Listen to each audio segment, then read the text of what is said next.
Welcome to Food Freedom Radio. I'm Laura Hedlund, a student of nature-led gardening and someone who loves fall and food, and Thanksgiving is right around the corner. So today we're going to be talking turkey with John Peterson, owner of Ferndale Turkey. Welcome to Food Freedom Radio, John.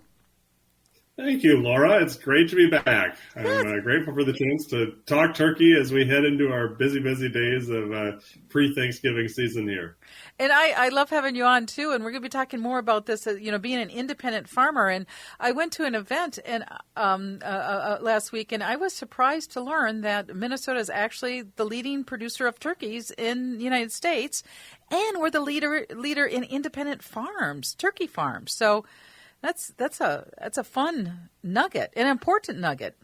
It is an important nugget, yeah, and it is unique. I think a lot of people may know that Minnesota is the number one turkey growing state, but you're right. A lot of the other large turkey states are really dominated by one big company that may own all of their own farms and own all of their own birds. So Minnesota is unique to have a lot more independent turkey growers than a lot of other states, and we're proud to be number one. Yeah, and we'll be talking more about that later on. And now this half joke came into my mind because nuggets, I think of a different bird when I hear nugget. Are there turkey nuggets on the market? There absolutely should be, right? There should be. This is one of the things as a turkey farmer we so often times bemoan that anything that you do with chicken can be even better with turkey. There's no reason that anything can't be adapted over to turkey. So for whatever reason, the chicken folks have really captivated the world with nuggets. But you can make a really good turkey nugget using a turkey tenderloin, and we do it at home all the time. They're delicious. Oh, wow. Okay. Do you want to share the recipe or not, or share how do you do your own turkey nuggets? Or am I? We're probably going deeper than we need to go. Well, I don't know that I can share it off the cuff. It's not that it's proprietary. It's just that I don't know that I remember all the details. Okay. But, well, we'll update. We'll figure out how to do turkey nuggets. That might be something to think about for our leftover turkey. So, but let's go back. And so Ferndale, how did that name come about? That's a beautiful story. Yeah, this is one of my favorite stories to tell because our name comes from my grandparents who started our farm in 1939. Hard to believe that my family's now been at this for 85 years, 3 generations. And my grandparents who got us started were Fern and Dale. My grandmother was Fern, my grandfather was Dale. I smile just telling the story because it's one that we're so proud of, having their name on our storefront, on every package of turkey that leaves our farm. And also, I think it's a meaningful story about how we still grow our turkeys. That, the practices that my grandparents got started using 85 years ago were really the norm in the late 1930s, right? Everybody was growing turkeys outside. Everybody was letting birds grow at their own speed, not trying to accelerate things with antibiotics or growth promotants. And we're the ones who held on to those practices after a lot of agriculture changed. So it's both a cute name and also a good way to have an insight into how we still grow our turkeys today, 85 years later. Yeah, that connection is. There's a lot of depth living in that Ferndale and Dale, and your grandfather's idea was affordable food for working people, for everybody. Absolutely, I think this is both an important part of his story and still, I hope, an important part of our story today. That my grandfather grew up in rural North Dakota during the Depression years. These kind of big families that people had, in that era, and food was scarce. Meat was especially scarce, and so he had a vision. He believed that growing turkeys, growing poultry, was a way to provide an affordable meat, an affordable protein for the average American family. And so, despite having grown up during the Depression, he studied poultry science. He put himself through college. He was a man with a plan, for that era, pretty unique, and certainly very ambitious. And then he came and found our farm and purchased it for a lot of reasons, but in part because it's a great spot for growing turkeys outdoors. Our soil drains really well. And so, he had a mission, and we still try to stick to that mission today, that we want our products to be at a price point that the average American family can feed a thoughtfully raised turkey with a very different life than many other birds would have.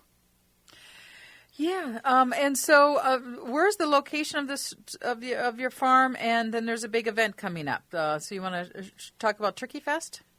Gosh, yeah, I should have. I can't believe I haven't mentioned where we are thus far. Our farm is in Cannon Falls, so just about 45 minutes south of the Twin Cities metro.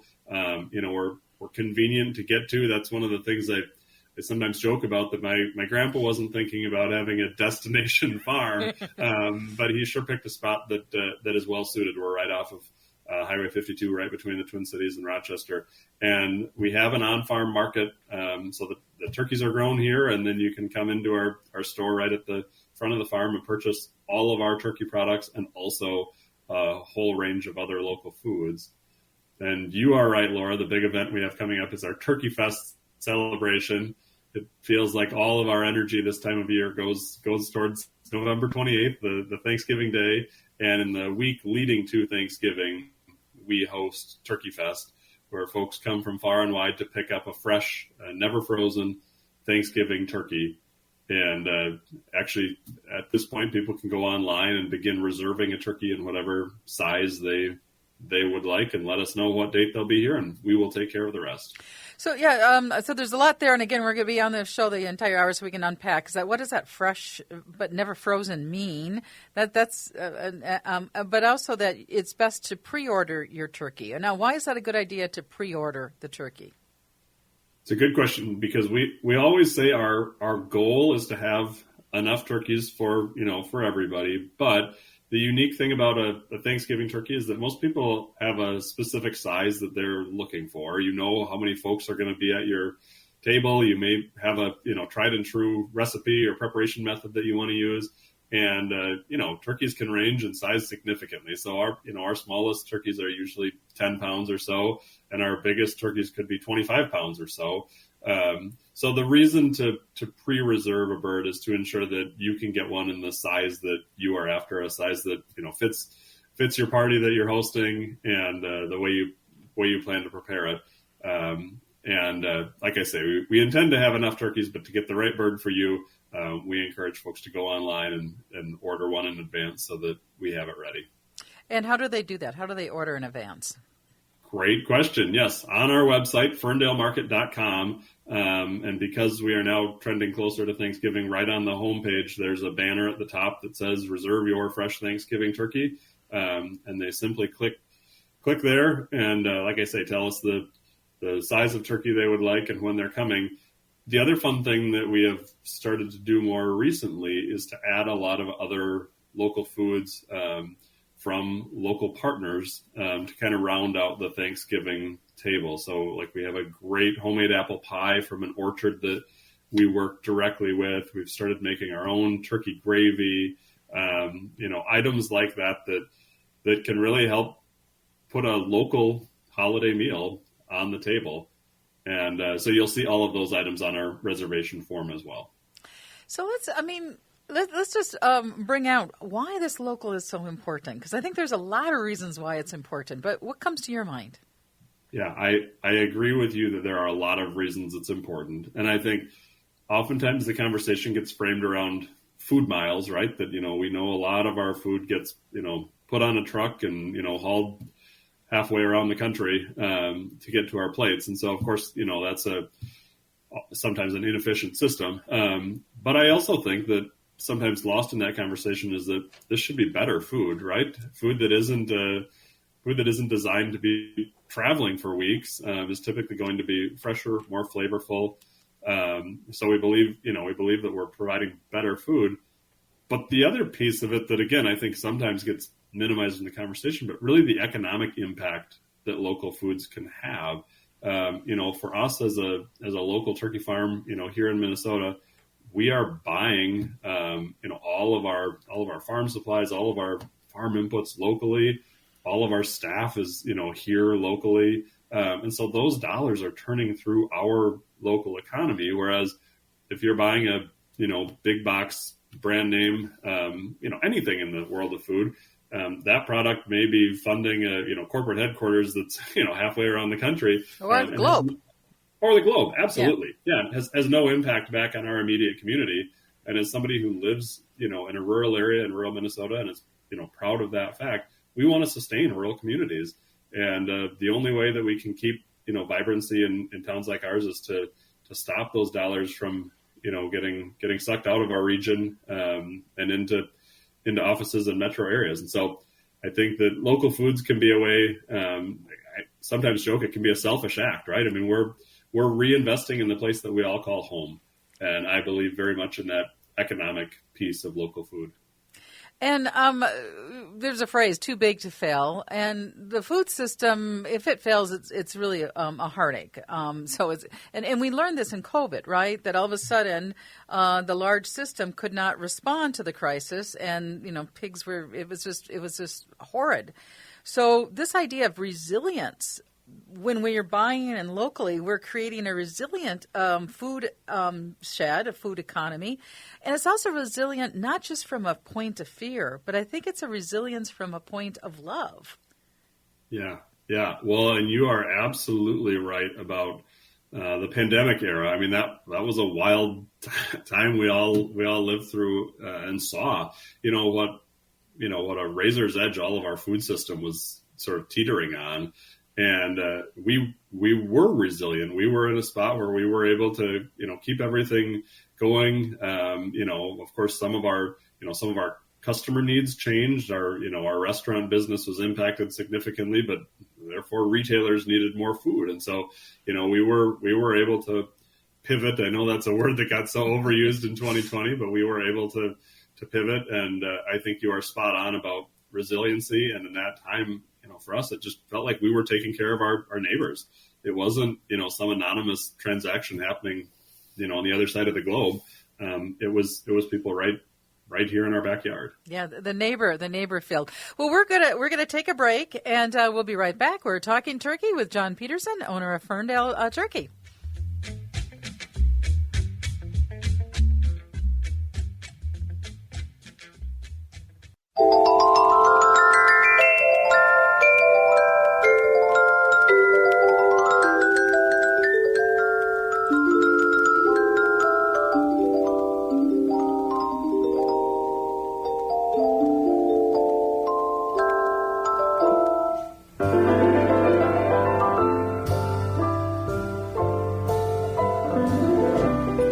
Welcome back to Food for Inner Radio. I'm Laura Hedlund, a student of nature-led gardening and someone who believes in the neighborhood and getting turkeys from a neighbor, which we are fortunate enough here in the Twin Cities that we can get neighborhood turkey. Joining us is John Peterson with Ferndale Turkey. Welcome back to Food Freedom Radio. And John, you left that on that clip. We left on that it's actually is this idea of neighbor. And that was the vision of your grandfather, was to offer affordable turkeys to the neighborhood. Very much, yeah. And I think that's what's changed so much in agriculture in those 85 years. I mean, of course, there are a lot of on-the-ground things that have changed. The way that turkeys are grown, or that, so many farm goods are grown, has changed a lot. But a lot of it has just been the model altogether that, we've switched from a model where, farmers oftentimes knew the folks that they were raising their animals or their goods for, to a system of total anonymity. And it's one of the things I talk about a lot, that, farmers don't know where their food is going, and consumers don't know where their food came from, which oftentimes, leads us to think this isn't a system that's working all that well. But most farmers work awfully hard, whatever it is that they're growing, and then they hand it off to a broker or a middleman or an elevator or whatever the case might be. And there's just no connection on either side of that equation. And regaining that connection is so vital. I mean, at the conference I was at, I heard the statistic that 75 farms a day are going out of business. So this idea of independent farms and having that, it's really important then that we can choose and that we take the time to get to know a farmer and try to support that local food system. And a lot of good things are happening with people here in the cities, too, for us that. And we're very grateful for Seward Co-op, which has been an awesome leader in this field, for instance. Yes, great shout out to Seward. They have been a great supporter of ours for many, many years as well. But you are right, Laura. I mean, there's just been such consolidation in the world of agriculture. That's that's the word we always use, that the big guys just keep getting bigger. And I love to tell a story about, when my grandpa first got started, there were a lot of companies that would buy turkeys, turkey processing companies, and bidders would come out, look at a flock, and make an offer, for turkeys that he had grown. Today, the model is that anybody would have to have a contract with one of the big companies, and so it's really kind of shifted the dynamic altogether, where farmers went from being price makers to price takers. A lot of farmers are sort of trapped in a system where they only have one potential buyer, and so you are right in the midst of all that. Yeah. There are good things happening, and we can get deeper into what it is that we're doing differently here on our farm, or the practices that we still use, but ultimately that only works because customers see the difference in it. We would not be able to just slug it out against the big turkey companies of the world and expect to win. We need to be doing something that's distinctly different. And so credit to my dad and grandpa that here we are still doing those things. Great. So let's talk more about Turkey Fest. When is it and what happens?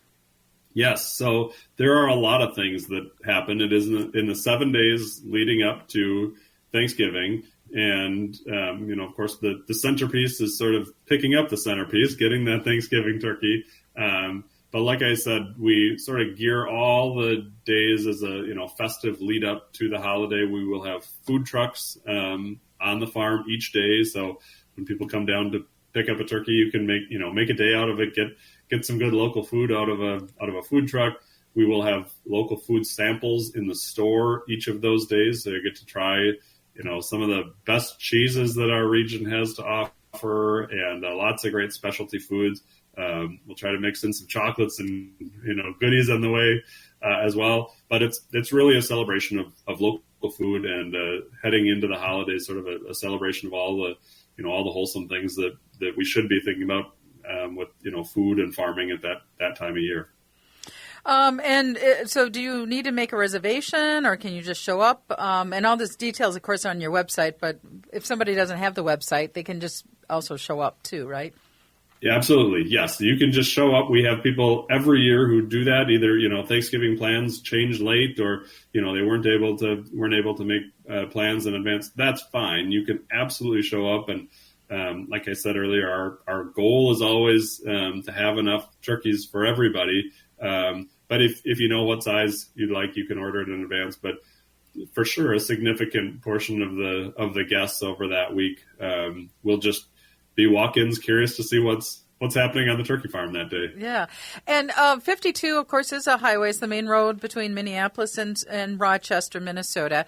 And you are like you said, your dad just happened to buy it. Does it have frontage on 52, or it's very close? What exit do you take? Yeah, very, very close. You take the southernmost Cannon Falls exit for Goodhue County 24, and it's all well marked. I say there's like breadcrumbs leading you right to the farm. There's you got signs, the blue directional signs that lead you all the way off of the highway and right into us. But yeah, it's less than a mile to get to us, and you're right. Our family didn't know that we would be bringing folks right to the farm when we were founded here, but it has proven to be a great location. And this is something that you really started, is to have the farm market on the farm. So if someone hasn't been there before, what would they see, and why did you do this? Why did you create that? Yeah, it's a great question. This is actually, we just days ago celebrated our 16th anniversary of opening the front door Time for the goes first fast. time. Yeah. I do remember it opening. So. Yeah, I know. Trust me, it feels like I blinked and we were 16 years in. Yeah. But it's a good question about why we did it. And I would say that, the philosophy was, what we were thinking at the time was that so much food gets produced in rural areas and then hauled into the metro area where the, consumers tend to live. And of course that, that's a convenient model that makes sense. But there's also this desire for folks to come out and see where the food is grown. And, we wanted to kind of turn that model around and bring people to the source. And we also recognized that just if we were selling exclusively turkey, that probably wasn't going to be a good year-round model. So even back then in 2008, we were really really fortunate to find a lot of other fellow farmers and food makers that we were able to partner with to round out the mix to be really a full service market. And we always say we're looking for folks that are local, that are independent, and that are using distinctive practices. Like I said earlier, we're not trying to just slug it out against the big guys using the same practices, but really to produce better food using better methods, and right here in our backyard. So we're going to need to take a break. We're talking with John Peterson of Ferndale Turkey, and Turkey Fest is coming up, and those dates are, again, what are those dates? The 7 days before Thanksgiving? Is that about right? Yeah, so it would be the 20th through the 27th of November this year. And it's right off of 52, so in between Minneapolis and Rochester, Cannon Falls, Ferndale Turkey. We're going to take a break, and we'll be right back. We're going to talk more about your store, and then we're also going to get into what does that mean, never frozen turkey. Does that mean it's not cold? So you're listening to Food Freedom Radio on AM 950. I'm Laura Hedlund. We'll be right back.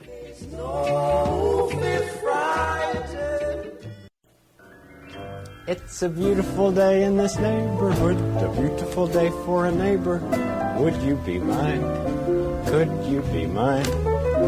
It's a neighborly day in this. Welcome back to Food Freedom Radio, and this is Laura Hedlund. I'm with John Peterson with Ferndale Turkey, and John, we want to break your joke to this is the news, ending with Bob Marley and starting off with Fred Rogers, but the point on that was actually this idea of food for your neighbors and from your neighbors, which is really, that's kind of fundamental to actually being alive. It is that community idea of food. And I want to play a clip because I know your family's also been very active in the turkey, in the Minnesota Turkey Growers Association. So I'm going to play a clip, and this refers to your mother and your wife that they did not grow up on the farm. So we're going to play a quick clip now. Neither Jane nor Erica had grown up raising turkeys, but they soon fell in love with the lifestyle. We met at St. Olaf College. We were in the library, and I remember him telling me he had grown up on a turkey farm, and I laughed. I can't believe I laughed, but I just was so surprised. I had not expected that. And then I do recall the first few visits here thinking it was really beautiful here, just lovely. And right away we started our habit of taking a lot of walks, walking on the farm. And so, yeah, it's been great. And I, too, when I came here, the first time and times after that, also thought it was so beautiful and walked a lot on the farm. And, yeah, that's always been kind of what we all do. Yeah. The Petersons are not only a multi-generational farm. John is the third generation Peterson to serve on the Minnesota Turkey Growers Board of Directors. The opportunity to meet fellow farmers and grow the industry has been rewarding. Turkey farmers and other farmers can tend to be pretty isolated. You kind of do what you do and you don't tend to know the other people very much, and certainly has given us that. I mean, my dad was on the board in the 60s, and I know he enjoyed, getting to know a lot of people that he wouldn't have known otherwise, and I did as well. I mean, that was probably, to me, the highlight, is bringing people together that are doing the same thing. And some view it as competitors. I don't think most turkey people think of themselves as competitors. They think of themselves as people in the same boat. People in the same boat. What if we are all just people in the same boat and not in some competitive race, but we're all people in the same boat? I just love that quote. And I was surprised, again, to go back to that fact that Minnesota, not only are we one of the largest producers of turkeys in the United States, but we also have we have the most independent farms, turkey farms, still in the United States. You want to talk about that a little bit? Yeah, well, I will say first, it's fun for me to hear my dad give that quote. And I mean, obviously he's got a lot of good wisdom, and I think he's spot on there. And you are right that not only in turkey farming, but in life in general, if we could all see ourselves as being in the same boat, we could probably solve a lot of the divisiveness in our world today. That's a good wisdom to live by. And I think but that whole idea of sharing the resources or coming together and having that local resilience where we can be each other's neighbors helps with that. So I again want to talk to do a shout out for your farm market, and that you've reached out to other independent food people, and so people can drive right off of 42 Cannon Falls and shop for local independent food and gifts. So do some shout-outs to different companies, to different people that have products there. Yeah, definitely. Well, and I'm glad you mentioned gifts, Laura, because I probably should have mentioned that as well. That has been one piece of real growth for us over the past handful of years is, the gifting of good local foods and really distinctive local foods. So again, on our website or in our market, people can take a look at, we have some like curated gift boxes or bundles of local food. And one of the ones that is probably nearest and dearest to my heart is that we do it's called the Cannon Falls box. And it is hyper local for us being in Cannon Falls and having a lot of partners right here in Cannon Falls. But it is a box that you can pick up in our market or share with friends and family across the country. And it includes cheese from Cannon Bells. They are a great local creamery, really right up the street from us. They have award-winning cheeses. There's some good sausages from Lawrence Meats. There's honey from Busy Bee Honey. And it's amazing when you look at this, we were talking about the neighborhood of food. All of these are foods that are grown, right in our zip code, right in our backyard. And it really gets to that community around food that, not only are these folks making terrific food items that, I'm excited to serve, but we know the people behind them. We know the values and the care that went into producing all those goods. And so that is the community piece of food that so oftentimes is I think lacking. And one thing that's on your website is you can actually ship nationally. So if somebody wants, you can send local products to people who are living in other parts of the country now. Yeah, and that's something that we've learned to do. And I will tell you, at one point, I thought it was kind of funny, this idea of local foods. Why would you take a local food and put it in a box and ship it to your aunt in South Carolina? But we have learned that there is such connection around food, and a lot of people who have this like fierce regional loyalty to a food that they ate as a young person, or a food from the region from which they came. And so we have seen a lot of people really rallying around that we can all go to a big box store and see the same things anywhere in the country, but these local foods are so distinctive. The flavors, the practices, the stories behind them. And so it really has been joyful for us to see people share that with friends and family all around the country. Yeah, that's great. So your products are available at Seward Co-op, and they're available on the farm directly, but also you're in a lot of other retail locations. We are, and we should mention that because a farm like ours depends on a lot of good partnership and a lot of good support. I always say we don't do this alone. Like I could grow turkeys for fun, but it takes people who see the difference in the way that we do it to sustain what we do and to sustain the very real way that we still grow turkeys. And so you are right. Seward Co-op is one of the Twin Cities natural food co-ops. All of the natural food co-ops in the region are partners of ours. They would all have either fresh or frozen turkeys from us available. Kowalski's across the metro area is another good partner of ours. And then some independent meat shops, kind of the neighborhood butcher. We have a handful of those folks that are also partners of ours. And we have a locator right on our website. If again, people go to ferndalemarket.com, there's a locator where you can see not only where our Thanksgiving turkeys are sold, but if a store will have fresh and or frozen, so you can kind of gauge which store makes the most sense for you. Okay, so let's talk about the difference between fresh and frozen and that deep chilled, never frozen. So talk about that. Yes, definitely. Well, the first thing I should say off the top is that we think all of our turkeys, whether they're fresh or frozen, are going to be a very different eating experience just because of the way that the bird was raised. Our turkeys are still grown outdoors. In the world of poultry, that's called free range. And, like I said earlier, these were the practices that everybody used in the late 30s. And it was really, the world around us when everybody moved to confinement agriculture, and credit to my dad and grandpa that we maintained the way that, that we were growing birds. We had the land to do it. We had the equipment to do it. We had a staff. We still have a staff that believes so fully in this. Who wouldn't rather work outdoors on a nice summer day? And certainly it provides a lower stress, lower density life for our birds. But we think leads to a better eating experience as well. And then the other real difference with our turkeys, again, whether they are fresh or frozen, is that they are naturally processed. So they don't have the basting solution or the added water that you may know a lot of conventional poultry has. And, we're proud of the way our birds taste, so we're not going to try to change that flavor by adding sodium or anything.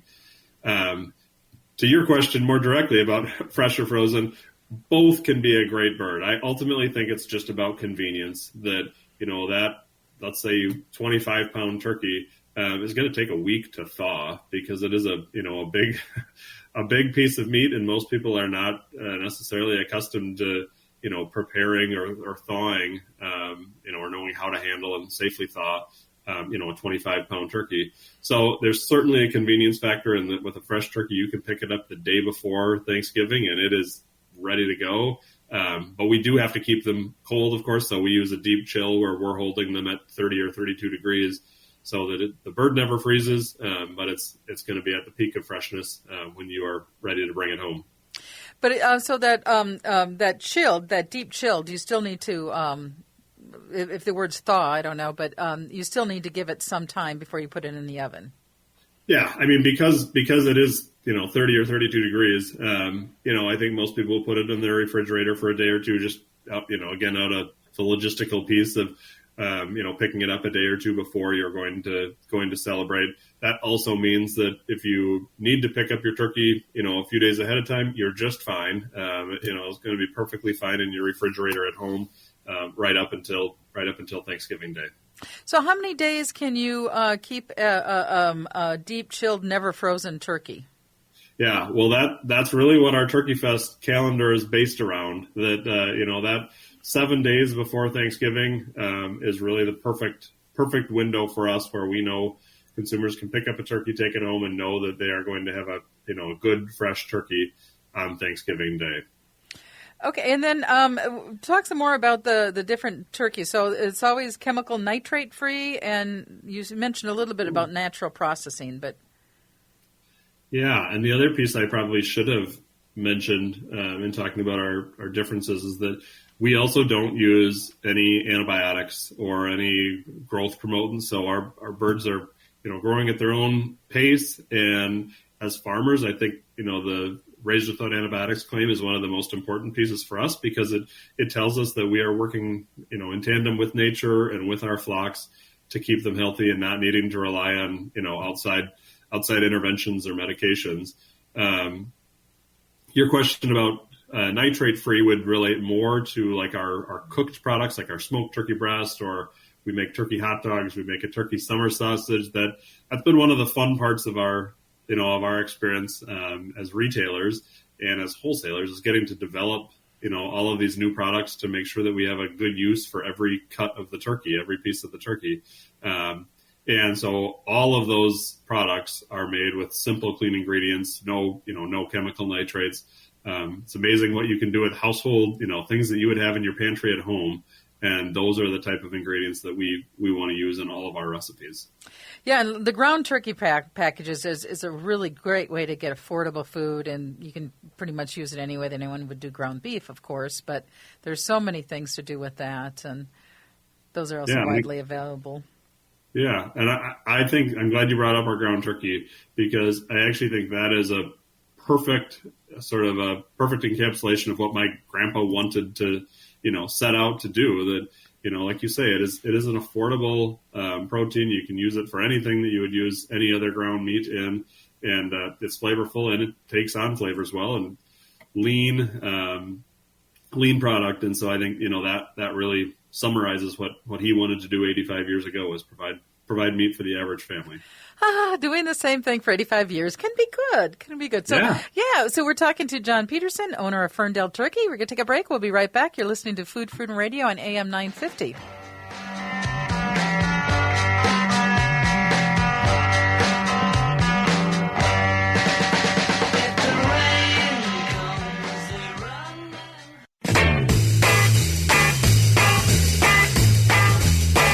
Welcome back to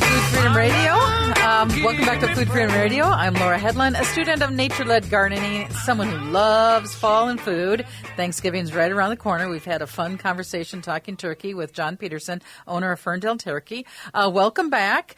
John, you guys were, your family, which your business, the third generation, it's been in business since 1939. You've also been very active in the Minnesota Turkey Growers Association. So on their website, they talk a lot about facts around turkey, and some of it I found surprising. So turkey has 25 grams of protein, while chicken has 21 grams. Turkey breast has 26 grams of protein compared to beef with 23 grams. So turkey actually has more beef than turkey. Well, I guess you could say it that way. Turkey actually has more protein than chicken or beef. That's right? That is right. Yes. I mean, as a turkey farmer, I will confess to probably having a slight bias here that I think everybody should be eating more turkey, but turkey has a great story to tell nutritionally.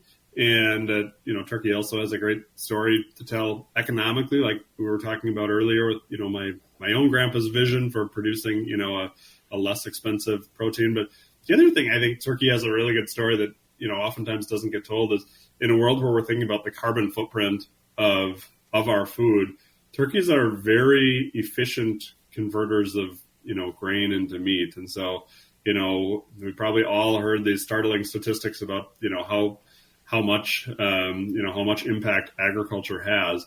But, turkeys are really, a very efficient meat source. And I would argue much lower carbon footprint than so many of the other meats that we put on our table. And my grandpa was not thinking about regenerative ag in 1939. That probably wasn't a buzzword. But when we talk about regenerative agriculture today, I think that turkey can really check a lot of those boxes. Certainly nutritionally, when it comes to price point, and maybe most importantly, when it comes to the environmental impact. As a meat source, and then here in Minnesota, it can be something that comes right from our own backyard. That environmental impact is so important, and hopefully we will evolve to a point where we can actually somehow see on our packages what kind of carbon footprint there are. And I know a lot of people are working on that and trying to find an authentic and deep, well-grounded scientific way of looking at that. But the other thing about turkey is it's lean. So whole turkey has 3 grams of total fat. Chicken has 6 grams compared to chicken, or beef has 8 grams. So this idea of turkey as a real lean and high protein meat. Yeah, it is again one of the markets that I could not have imagined when we got started, direct marketing our turkey 16 years ago. But we sell so many turkey snack sticks, which, I don't think that, is anywhere on our radar. But, as people are thinking more about, high protein, low fat options, turkey really hits the mark there. And so our snack sticks have proven to be amazingly popular. We make both one with turkey and cranberry and then one with turkey and pepper jack cheese. Mm-hmm. And, in all of the co-ops, it's like, they can hardly keep them on the shelf. They are such popular items. And then on nutrition, you also have iron and zinc and selenium. Am I saying that right? Yeah. Yep. You're right. And phosphorus for the bones and the teeth. So there's a lot of really good nutrition in turkey. Yeah. There was a time when the national, I think this was the National Turkey Group, but they used to call turkey the perfect protein. And again, I'll confess to a little bias here, but it is a good, well-rounded protein. And again, Minnesota is the largest producer of turkeys in the United States. Plus, we boast the largest number of independent turkey farms. Why do you think that is? Well, that's a great question. I think there are probably a lot of reasons, but I think probably the biggest one is that we have we have easy access to the grains that turkeys eat. So turkeys of any kind are eating small grains, corn and soybean meal, and of course that feed source is grown right here. And then turkey farmers need turkey processors, and Minnesota is home to one of the biggest turkey companies in the world, and so that has probably also spread a lot of the growth. Now, of course, that's not the system that we are a part of, but I think that it has really, fostered a lot of growth in Minnesota's turkey industry, just having a big company that can make a lot of those things happen. Right. So, John Peterson with Ferndale Turkey. So, tell us again the details around Turkey Fest. No reservations needed, but if you can pre-order your turkey, so that way you can make sure you get the right size turkey is available and you want it. But how does this Turkey Fest work? Yeah, definitely. So, like I mentioned, the week leading up to Thanksgiving, folks can stop in at our store anytime, or if they do know in advance what they want, we would encourage you to hop on our website and pre-order. And, the focus is always on turkey, right? We're turkey farmers, and turkey is always the center of the Thanksgiving table. But we have rounded out that mix so that, we can be pretty darn close to a one-stop shop for Thanksgiving. We've added a lot of the items for turkey preparation, from brining bags and brining spices, down to a turkey gravy or a turkey broth that we prepare. We make, or we partner with a local orchard to do apple pies. We work with a local bakery to do croutons for stuffing. So really trying to round out that Thanksgiving meal, and then far beyond the things that you might think of just exclusively for Thanksgiving. I think our local food selection of great artisan cheeses and charcuterie, pastured meats and dairy are really the types of food that we are proud to source from local independent farmers and food makers using distinctive practices. You don't have to wait till the day after Thanksgiving, Black Friday, to buy your holiday gifts. You can get it while you're getting your stuff for Thanksgiving dinner. And also, of course, all of your turkeys are free range. Yes. Yep, that is always the most visible point of difference. If you visit our farm during the warmer months, you can see our turkeys running around on pasture right out in front of the store. It is a pretty unique experience, especially because turkeys are so curious that when they're on the right end of the range, they'll all come running to see who's there. And it's not only visible on the farm, but visible on all of our whole turkeys. You will see the free range as a part of our label. So gifts, turkey. I thank you so much, John, for joining us today. Ferndale Turkey, and your the website again is www.ferndalemarket.com. And thank you, Laura. Really fun to be on, and thanks for a good conversation. Gobble, gobble, gobble. Thanks. Take care. Have a great week, and thank you for listening to Food Freedom Radio.